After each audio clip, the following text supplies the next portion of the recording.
মুসলমান ছেলেরা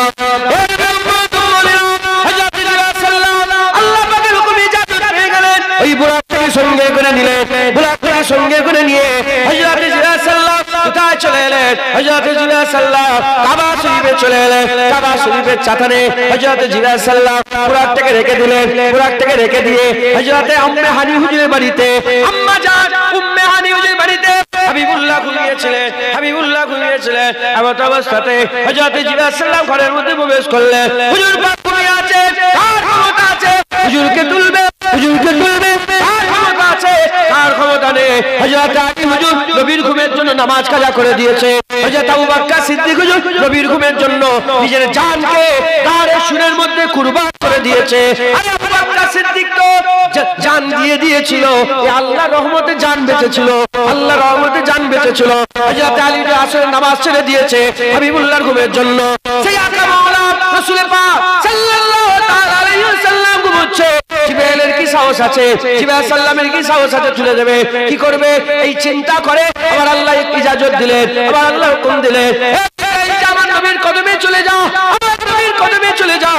নবীর কদমে গিয়ে তোর ঠোঁটটা দিয়ে নবীর কদমে একটা চুমা দিয়ে দে। হযরত জিবরাইল সাল্লাল্লাহু ঠোঁট দিয়ে যখন নবীর পায়ের তলার চেটোতে মুবারক, চেটো মুবারকে যখন চুমা দিয়ে দিলে, চুমা দেওয়ার সঙ্গে সঙ্গে হাবিবুল্লাহ ঠান্ডা অনুভব করলেন। হুজুর যখন ঠান্ডা অনুভব করলেন, ঠান্ডা অনুভব করার সাথে সাথে আমার আল্লাহ পাক দরজা বুলান হয়ে গেল, হাবিবুল্লাহর ঘুম ভেঙে গেল। হযরত রাসূল পাক সাল্লাল্লাহু আলাইহি ওয়াসাল্লাম ঘুম ভাঙার সঙ্গে সঙ্গে জিবরাইল কি খবর? জিবরাইল কি খবর? ইয়া রাসূলুল্লাহ তাড়াতাড়ি ওঠেন, তাড়াতাড়ি ওঠেন, বুড়া চলে এসেছে, সব রেডি হয়ে গেছে, তাড়াতাড়ি আসেন, আমার আল্লাহ আপনার দিদার চায়। যারা হবে না সুবহানাল্লাহ, আমার আল্লাহ আপনার দিদার চায়। হুজুর ঘুম, হ্যাঁ হুজুরটা বললেন, বাইরে বেরোলেন, হুজুর বাইরে বেরোলেন, বাইরে বেরে জমজমের পানি দিয়ে হযরত জিবরাইল সাল্লাম রাসূলুল্লাহকে উযু করিয়ে দিলেন। কি হযরত জিবরাইল সাল্লাম উযু করিয়ে দিলেন। যখন হযরত জিবরাইল সাল্লাম উযু করিয়ে দিলেন, কি করছো তোমরা? এদিকে খেয়াল করো, এদিকে ধ্যান দাও। শুনছেন আপনারা? এসব লোভ, এগুলো কি বলেন? জুনায়েদ নফসের ক্ষতি। যদি এসব আমার মনের মধ্যে ঢুকে যায়, কত লোক জুনায়েদকে আল্লাহ ধ্বংস করে দেবে। হযরত জুনায়েদ বগদাদি হুজুরের একটা ঘটনা আছে, নাম শুনেছেন? জুনায়েদ বগদাদি, জুনায়েদ বগদাদি হুজুর। তোমরা ওইদিকে তাকালে এই কথা এসে গেল। হযরত জুনায়েদ বগদাদি হুজুর তার নিজের নফসের মধ্যে চাগান দেয়। শুধু কি হয় বলেন? চাগান দেয়। কিসের চাগান দেয়? হ্যালো জুনায়েদ, তোর জলসাই প্রচুর লোক। আর জুনায়েদ বগদাদি হুজুরকে কে জলসা দিয়েছে? জলসা করতে কে বলেছে? রাসূলুল্লাহ সাল্লাল্লাহু আলাইহি ওয়াসাল্লাম। কে? হুজুর পাক সাল্লাল্লাহু আলাইহি ওয়াসাল্লাম বলেছেন যে না, প্রথমে ওনার পীর শ্রী শক্তি হুজুর বললেন, জুনায়েদ তুমি ওয়াজ করো। বলে হুজুর আপনি বেঁচে থাকতে আমি ওয়াজ করবো? এ কোনোদিন হতে পারে না। পীর বেঁচে আছে, মুরিদ কি করে ওয়াজ করবে? পীরের হুকুম মানে নজরুল্লাহ বিয়াদবি করে অমান্য করে না, আদবেই অমান্য, কথা শোনে না, আদবে। রাত হয়ে গেছে, হুজুর পাক স্বপ্নে বলে জুনায়েদ তুমি ওয়াজ করো। হুজুর পাক সাল্লাল্লাহু আলাইহি ওয়াসাল্লাম বলেন জুনায়েদ বগদাদি তুমি ওয়াজ করো। যখন বললেন ওয়াজ করো, ফজরের আজান হয়েছে, জুনায়েদ বগদাদি ছুটে ছুটে পীরের কাছে এসছে। আর দেখে পীর আগে থেকেই দরজায় দাঁড়িয়ে আছে। বলে দূর থেকে বলে, জুনায়েদ, জুনায়েদ আমি বললাম হলুনি, নবী বলেছে হয়েছে তো? নবী বলেছে হয়েছে তো? তো যাই হোক, জুনায়েদ বগদাদি বিশাল ওয়াজ করতেন, আর হাজার হাজার, আমার মুজাদ্দেদ জামান যখন ওয়াজ করতেন ৭০ থেকে ৮০ হাজার, কম করে সর্বাধিক লক্ষাধিক মানুষ মুজাদ্দেদ জামানের ওয়াজে বসে পড়তো। মুজাদ্দেদ জামান ওয়াজ করলে কত? ৭০-৮০ হাজার মানুষ প্রতি জলসায় মুজাদ্দেদ জামানের ওয়াজ শোনার লেগে জড়া হয়ে যেত। আর মুজাদ্দেদ জামান যেখানে যেতেন বেশিরভাগ একবারই যেতেন। কবার? একবার। যেখানে একবার যেতেন, আল্লাহর রুহুল আমিন বলছেন ওই যে লোকগুলো বসতো তার মধ্যে প্রতি জলসায় ৫০,০০০, ৬০,০০০, ৪০,০০০, কম করে ৪০,০০০, ৫০, ৬০, ৭০,০০০ মানুষ মুজাদ্দেদ জামান মাননেওয়ালা হুজুরের হাতে বায়াত গ্রহণ করে মুরিদ হয়ে যেত। রুহুল আমিন বলছেন যে মুজাদ্দেদ জামান দাদা হুজুর কিলার মানে সেই সময়ে মানে তৎকালীন যেসব মাওলানারা ওয়াজ করতেন তাদের পুরা মাওলানাদের জামাত তাদের সারা জীবনে যত মানুষ না তাদের অশ্বিনে হিদায়াত হতো, মুজাদ্দেদ জামানের 10 মিনিটের ওয়াজে তার থেকে বেশি মানুষ হিদায়াত হয়ে যেত। তো হযরতে জুনায়েদ বাগদাদী হুজুর তিনার মনের মধ্যে বিশাল লোক তিনি কি করেছে, তখনকার জামানায় একজন মশহুর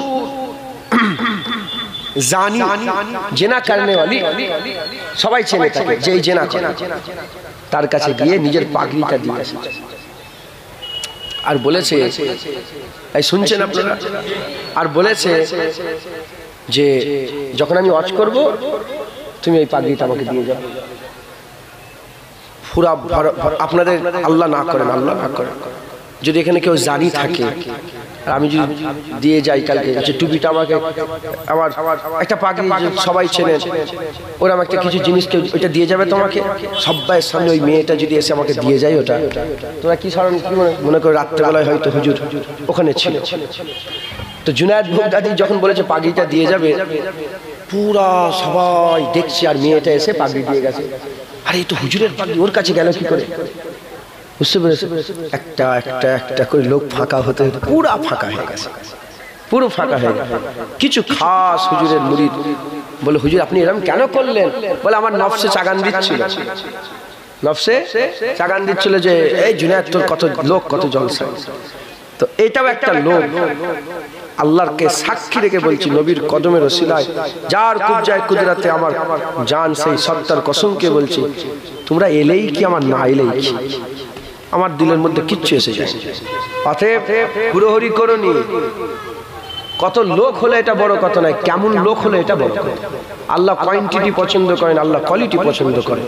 আমি এসব কথা 10 জন থাকলেও বলবো, 10,000 থাকলেও বলবো। অতএব হুড়োহুড়ি করেন না, শোনেন আমল করেন আর হুজুর পাকের মহব্বত দিলের মধ্যে পয়দা করেন। হুজুর পাকের ইজ্জত সম্মান আল্লাহ কি বড় করেছেন, জুবান খাসের আমি বলতে পারি, আরে যার ইজ্জতের কথা আল্লাহ বলে তার ইজ্জতের কথা জুনায়েদ কি বলে। অতএব শোনেন আর হুজুর পাকের ভালোবাসা দিলের মধ্যে পয়দা করেন। খবরদার হুড়োহুড়ি করেন, এদিক ওদিক খেয়াল করেন, যে যা পাচ্ছে করুক। তোমরা পুরা বাদানকে কান তৈরি করো, পুরা বাদানকে কান তৈরি করে খাস ভাবে শোনেন হাবিবুল্লাহর ইজ্জতের কথা। আরে মিরাজ তো রাসূলুল্লাহর মাকামের কথা, সম্মানের কথা, কথা ঠিক না ভুল বলেন? মুসলমানের ছেলেরা, হুজুর পাক সাল্লাল্লাহু আলাইহি ওয়াসাল্লামকে ওযু করিয়ে দেওয়া হলো, জমজমের পানি দিয়ে হুজুর ওযু করলেন, 2 রাকাত নামাজ পড়লেন, হুজুরকে হাতেমের ভিতরে ঢুকিয়ে নেওয়া হলো। কাবা শরীফের পাশে যে গোল মতন একটা ঘেরা আছে ওটাকে হাতেম বলা হয়। হাবিবুল্লাহকে হাতেমের মধ্যে ঢুকিয়ে দেওয়া হলো। হুজুরের সিনা, হুজুরকে সিনাকে ফেরে ফেলা হলো, সিনাকে ফেরে হুজুরের দিলকে বের করা হলো। হুজুরের দিলকে বের করে আল্লাহ পাকের তরফ থেকে নূর দেওয়া হলো, আর উদ্যগমনের সমস্ত কিছু নূরকে আর দিলের মধ্যে আমার আল্লাহ পাক দান করে দিলেন। দিলের মধ্যে দান করিয়ে আবার আল্লাহর কুদরতে সিনাকে বন্ধ করে দেওয়া হলো, যেমন ওপেন হার্ট সার্জারি হয় ওই রকম ভাবে করা হলো। হুজুর পাক সাল্লাল্লাহু আলাইহি ওয়াসাল্লাম বুরাকের কাছে চলে গেলেন, বুরাকের সঙ্গে রাসূলুল্লাহ সাল্লাল্লাহু আলাইহি ওয়াসাল্লাম পরিচয় করিয়ে দিলেন। হুজুরকে বললেন আল্লাহ পাকের হাবিব এই বাহনটা আমার আল্লাহ পাঠিয়েছে, এই বাহনে করে আপনাকে আল্লাহ পাকের দরবারে নিয়ে যাবে। ওই সময়তে বুরাককে বলা হলো, এ বুরাক পরিচয় হও, হাবিবুল্লাহ এটা, আকা মাওলা রাসূলুল্লাহ এটা, তুমি কত বড় ভাগ্যবান। পরিচয় হয়ে গেল।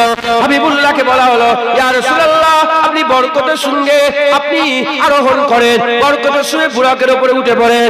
ওই সময়তে বুরাকে যখন উঠার কথা বললে, বরকতের সঙ্গে বুরাকে যখন উঠার কথা বললে, এমত অবস্থাতে হযরত রাসূল পাক সাল্লাল্লাহু আলাইহি ওয়াসাল্লাম দিলের মধ্যে একটা ইতস্তবোধ হতে আরম্ভ করলো। হুজুর আমার আল্লাহ দিলে যাচ্ছে খুশি, কিন্তু দিলের মধ্যে একটা ইতস্তবোধ হলে ওই সময়তে হুজুর পাককে যখন ইতস্তবোধ হুজুরের আমার আল্লাহ বলে জিবরাইল হুজুর পাককে জিজ্ঞাসা করো, আমার মাহবুবকে জিজ্ঞাসা করো মাহবুব কি চিন্তা করে, মাহবুব দিলের মধ্যে কি উদয় হয়। ওই সময়তে রাসূল বলেন ইয়া রাসূলুল্লাহ ইয়া হাবিবাল্লাহ কি চিন্তা করেন বলার সঙ্গে সঙ্গে বলার সাথে সাথে হযরত রাসূল পাক সাল্লাল্লাহু আলাইহি ওয়াসাল্লাম বলতে আরম্ভ করে, আমি চিন্তা করি আমার গুনাহগার উম্মতের কথা, আমাদের কথা চিন্তা করে গুনাহগার উম্মতের কথা। এই চিন্তা করছি কিয়ামতের ময়দান 50,000 বছরের হবে, 50,000 বছর হবে, শুধু পুল সিরাতটা 30,000 বছর রাস্তা হবে। আর পাঁচজন উম্মতরা কি করে পুল সিরাত পার করবে?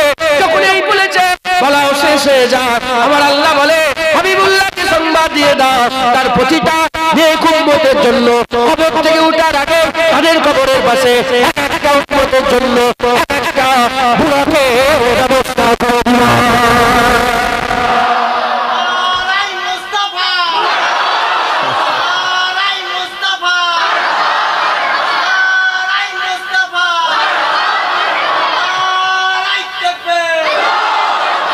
হুজুর পাক যাচ্ছে কোথায়? আল্লাহর দিদারে। কারোর দিকে খেয়াল করার দরকার। তখনও জুনায়েদকে রাসূলুল্লাহ বলেন, তখনও তোমাকে রাসূলুল্লাহ বলেন, আপনাকে বলেন, আপনাকে বলেন, আমাদের কাউকে বলেন। যে আল্লাহর দিদারে বুড়াকে চাপবে তাড়াতাড়ি করে উঠে পড়বে, কিন্তু দিলের মধ্যে হচ্ছে আমি তো যাচ্ছি, আমার উম্মতের কি হবে? 30,000 বছরের রাস্তা। এই বুড়াক আমাকে হাজার হাজার লক্ষ লক্ষ বছরের রাস্তা কয়েক মুহূর্তে পার করে নিয়ে চলে যাবে, আমার উম্মতের কি হবে? আমার আল্লাহ বলে, হাবিব তুমি মনে ব্যথা লিও না, আমি আমি আল্লাহ বলছি তোমার নেক উম্মতের জন্য এক একটা বুড়াকের ব্যবস্থা করে দেব। দুরকম ভাবে যাওয়ার ব্যবস্থা ছিল, একটা হেঁটে হেঁটে আর একটা মুখ দিয়ে হাঁটা যাবে। কাফের দোকানে জাহান্নামী দোকানে কি দিয়ে? পা উপর দিকে থাকবে, মুখ দিয়ে হেঁটে হেঁটে যাবে। 3 নম্বর একটা ব্যবস্থা হয়ে গেল কি? বুরাক। আল্লাহর নেক বান্দারা, হুজুরের নেক উম্মতেরা বুরাকে চেপে যাবে একবার, জোরে বলে, কয়েক সেকেন্ডে কয়েক মুহূর্তে বুরাক নিয়ে চলে যাবে একবার, জোরে বলে। মুসলমানের ছেলেরা, এই উম্মত উম্মতিরা হুজুর পাক বুরাকে চাপতে যাবে।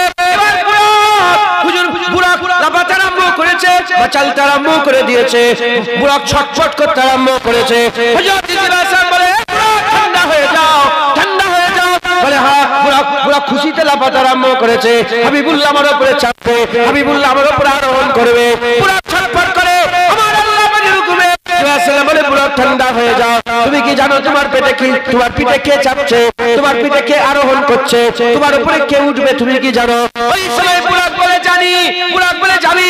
বলে আমার একটা মনের মধ্যে আরজু আছে, তামান্না আছে, আমার মনে একটা আরজু তামান্না আছে। বলে কি আরজু কি তামান্না, কি আরজু কি তামান্না? ওই সময়তে কুরআন বলে চাষটা তো বড় নিয়ামতের দিনে আজ আল্লাহর দিদারে আমি বড় ভাগ্যবান। এত বুরাক থাকা সত্ত্বেও আমি বড় ভাগ্যবান যে আমার পিঠে রাসূলুল্লাহ চেপে আল্লাহর দিদারে যাচ্ছে, আল্লাহর সাক্ষাতে যাচ্ছে, আল্লাহর মুলাকাতে যাচ্ছে। কাল কিয়ামতের ময়দানে আমি কি সেই ভাগ্যবান হব? আমার পিঠে চেপে কি রাসূলুল্লাহ জান্নাতে যাবে? আমার পিঠে চেপে কি রাসূলুল্লাহ জান্নাতে যাবে? বুরাক শুধু এখনের কথা চিন্তা করে না, বুরাক ভবিষ্যতের কথা চিন্তা করে। হাবিবুল্লাহ বলে, বুরাক যা যা যা, আজ যেমন তোর পিঠে চেপে আল্লাহ দিদারে যাচ্ছে, কিয়ামতের ময়দানে বিচার করে আমি রাসূলুল্লাহ তোরকে চেপে আল্লাহর জান্নাতে যাব। বুরাক বুরাকের লাইন ক্লিয়ার করে নিচ্ছে একবার, জোরে বলুন।